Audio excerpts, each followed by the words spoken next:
days I held on tight, every prayer whispered through the night. Distance tried, but love stayed strong. Hey Lord, di kami. Hello guys and welcome back again sa ating YouTube channel. So continuation sa ating pinag-uusapan sa isang video ko. So pag-uusapan natin paano ang gagawin sa mga papel natin. Ano yung steps by steps. So una-una ay apostille. So pag nakuha na natin yung may passport na tayo na valid within 6 months. Hindi tayo pwede guys na mag-apply ng visa na 3 months lang ha. 6 months ang hinihingi nila. Kung konti na lang at may expire na yung passport mo ay huwag ka na mag-apply. Mag-renew ka muna ng passport mo. Kasi within 6 months ang validity na kaya pa ng passport mo.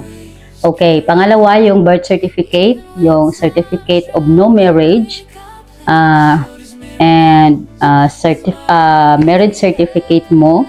Ito guys ay nakukuha na sa PSA ha, hindi yung doon pa sa local.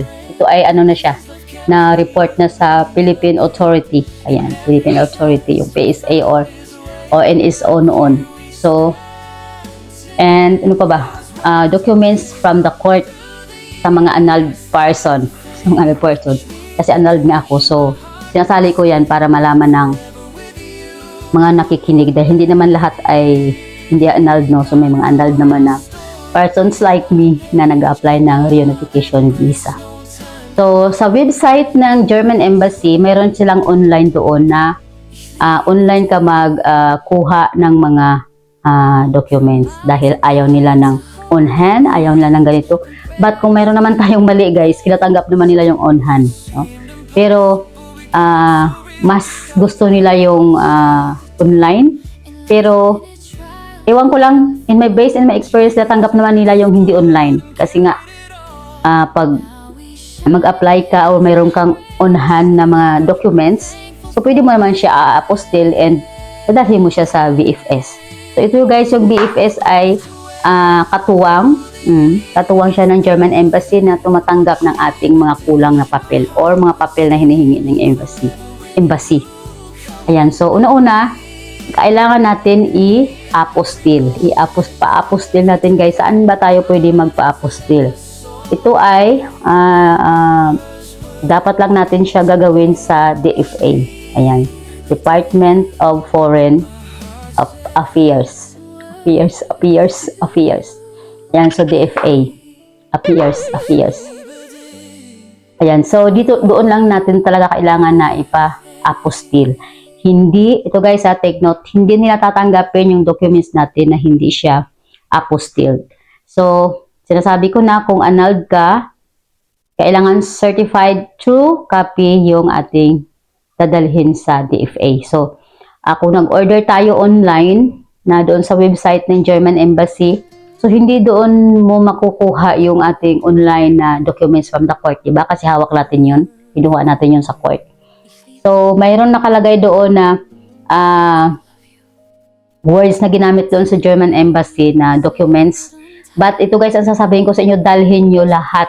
Kasi nakatatlong separate yun na documents. So, pakita ko sa inyo guys. Ayun, dahil hindi natin kita, so gagamit tayo ng salamin. Ayan. Ayan guys, so ito yung aking original talaga. Then may copy ako na, 2 kopya to. Tapos, 4 na Xerox ang ginawa ko dahil ayaw ko ng, alam mo yun, dahil ito ay napaka-importanting document. So, kailangan guys, meron kayong original and meron kayong certified true copy. So, yung una-una guys ay Certificate of Finality. Yun lang ang nilagay nila sa website nila, yung Certificate of Finality. So, kung tayo ay annulled, hindi natin alam kung ano pa yung dadalhin natin kasi nakalagay lang doon ay Certificate of Finality. So, yun lang ang dinala ko at pina-legalize. But, nung nagpa-apostille ako, sabi nung DFA, kasi di ba ipapasa nila sa sa embassy. So nagpa-apostille ako, tinanong nila ako kung anong documents yung kailangan ko na ipa-apostille. Sabi ko doon sa kay sir sa window na tumatanggap ng for apostille, sabi ko is need ko siya for German Embassy for legalization. So, it means pag apostille mo na siya, idediretso na siya doon sa German Embassy.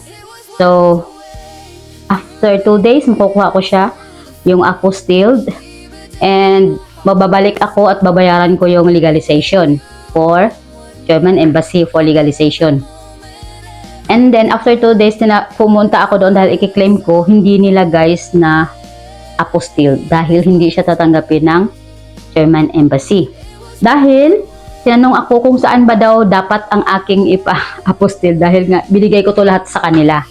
So, sa isip ko ay kasama na yung lahat doon, yung Certificate of Finality. Dahil meron siyang Certificate of Finality, Decree of Annulment. Ano pa yung isa? Ito guys, tandaan nyo guys, dahil para hindi kayo malito.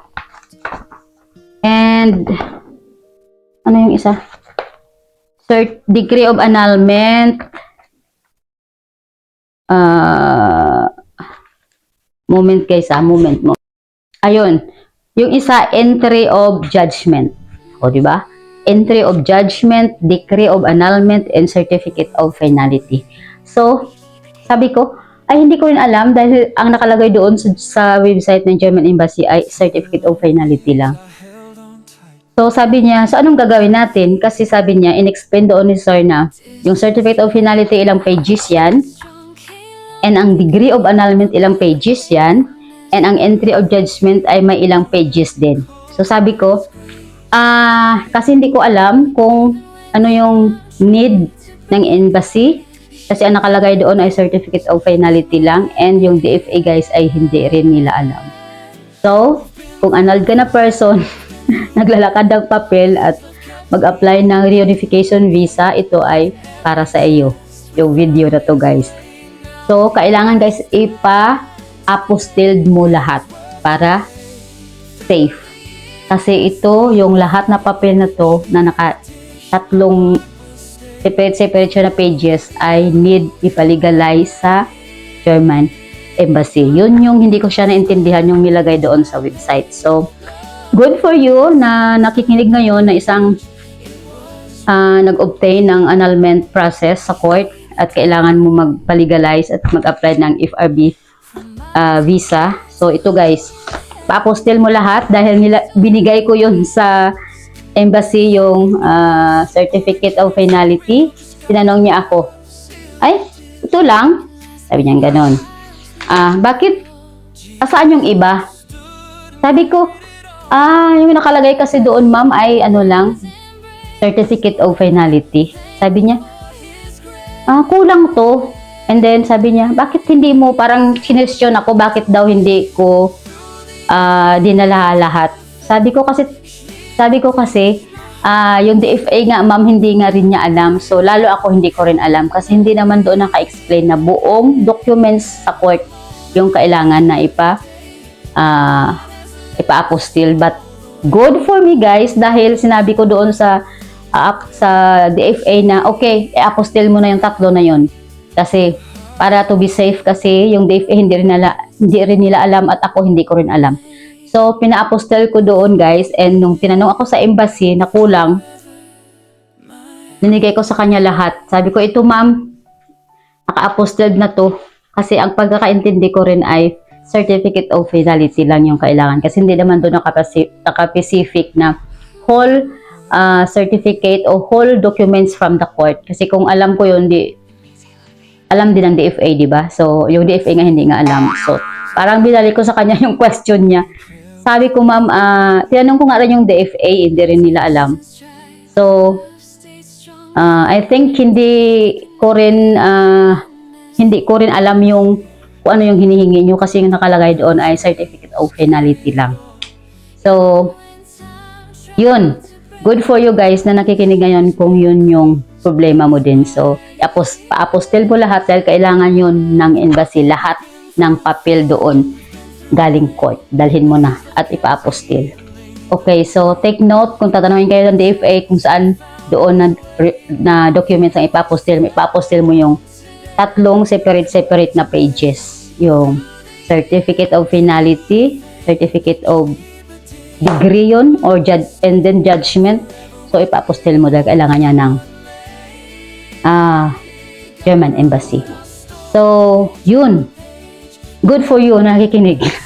And sabi ko, kasi sa website guys, ay hindi siya nakalagay talaga na ganito. So, malito ka talaga. So, yun. Marami akong natutunan sa mga papel-papel and marami rin akong mga, of course, mga negative na na-encounter at alam mo naman, pag alam ko talaga na nasa tama ako, talagang binabalik ko sa kanya na dapat in-explain nyo yan dapat sa DFA. Kasi yung DFA nga hindi alam how much more ako, na aplikante lang ako. Paano ko malaman, di ba? Kasi hindi naman siya naka-specific at hindi naman naka-explain doon sa website kung ano yun. Kaya nakalagay lang doon ay Certificate of Finality. Okay, so, yun. Next na video guys, tatalakayan ko sa inyo kung ano pa yung mga na-encounter ko na mga documents. Ito yung reason bakit nagtatagal yung ating mga papel sa embassy. So, alam ko maraming nakaka-relate at makaka-relate nito. At sasabihin ko sa inyo guys kung ano yung reason bakit masyadong matagal ang kanilang pag-check ng ating papel. So, watch in my next video.